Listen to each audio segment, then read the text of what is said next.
ভাল লগা অনুভৱ এটি নিজতেই থোৱা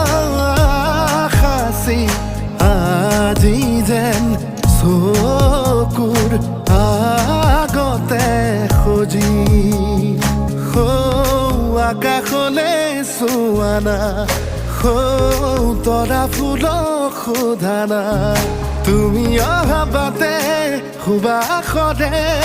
ৰজনীগন্ধা পাহে পাহে কিদৰে বুজাম নিজক কিদৰে সজাম নিজক কিদৰে